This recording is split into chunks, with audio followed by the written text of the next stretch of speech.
Energy subsidies are government measures granted to a person or a group that artificially lower the price of energy paid by consumers and raise the price received by producers or lower the cost of production. In terms of demand subsidies, when the government provides a demand-side subsidy to consumers, it encourages them to purchase a product. The demand curve shifts up and to the right, while the supply curve remains the same. The price and the quantity will both increase. The subsidy will benefit the most in the elastic side. The demand, somewhat inelastic in the short term, but gets elastic in the long run.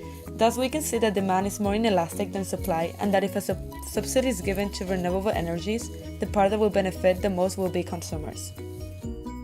In terms of supply subsidies, the supply curve shifts to the right and the demand curve remains the same. Because they're being subsidized, producers are encouraged to produce more of a product and are able to do so for less. Thus, the price will therefore drop and more products will be bought. The subsidy will benefit the most in the elastic side. The supply is more inelastic in the short term, but gets much more elastic in the long run. There's 4 reasons why the government gives financial assistance to producers in certain markets and industries. First is to control inflation. Second, to encourage consumption of goods and services which generate positive externalities. Third, to reduce the cost of capital investment projects. And fourth, to boost demand for industries during a recession, for example, the car scrapage scheme. Energy subsidies can take various forms. The first are direct payments. Governments can pay a company a per unit subsidy for producing particular products or provide them a loan at below market interest rates. Second, we have tax deductions.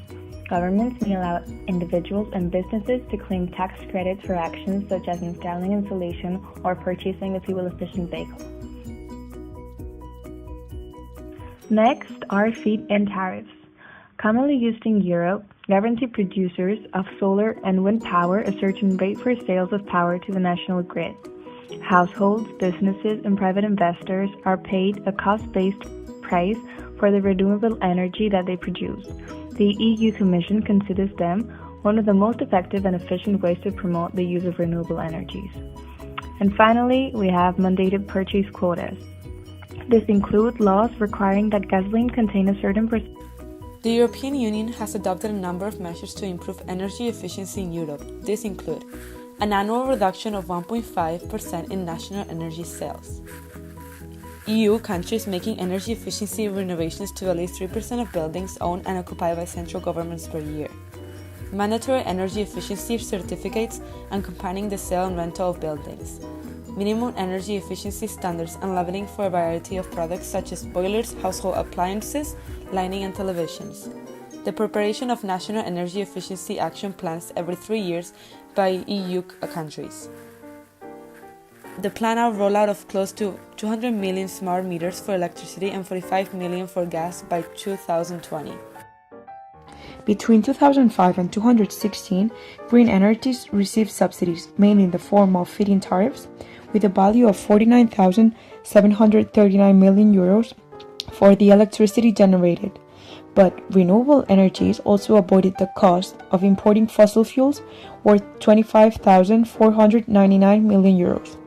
And avoided CO2 emissions worth 4,018 million euros, and also a reduction in the market price of energy of 55,064 million euros. With this, renewables saved electric consumers a total of 5,325 million euros. Another example would be Germany, which has successfully applied subsidies and seen a huge drop in electricity prices up to 40%. Resulting in a 520 to 840 million euros saved from consumers.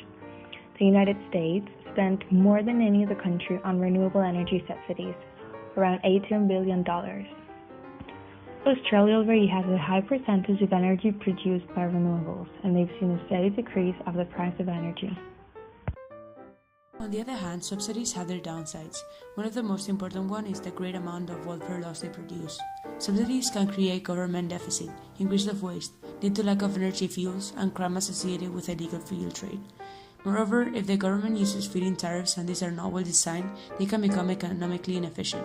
In addition, they don't produce consistently like fossil fuels do, as solar and wind are also unreliable and unpredictable, as both of them are intermittent. One of the reasons to promote renewable energy by subsidizing is to reduce the environmental impact.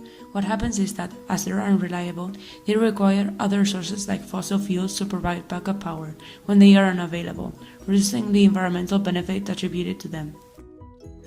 All energy sources currently receive some degree of subsidy support, but subsidies heavily favor fossil fuels. Given that fossil fuels uses tends to generate negative rather than positive externalities, it's difficult to justify them on the basis of economic theory. Directing energy subsidies towards fossil fuels tilts the playing field in their favor relative to renewables.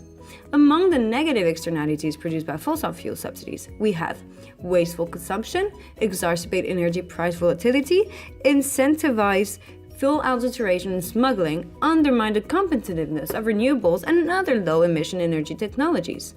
Still, Spain is one of the countries so heavily favors fossil fuel-based electricity generation. According to various analyses, global subsidies for fossil fuels are about 12 times higher than the subsidies to renewable energy. Global subsidies in 2009 for renewable energies cost between $43 and $46 billion, mainly in the form of tax credits and feed-in tariffs. Meanwhile, $550 billion were put to subsidies fossil fuels. The cost of renewable energy has dropped dramatically since the 1970s, with the greatest improvements occurring in the past 5 to 10 years. Subsidies have helped this industry grow substantially, but there is still a need for increased funding to continue to develop a clean energy future. Furthermore, if subsidies to fossil fuels were stripped away, then renewable energy will be much cheaper than coal and gas power. To conclude, subsidies to renewable energy have their pros and cons, as they can be a good measure to promote supply. However, if not measured correctly, they can become very inefficient.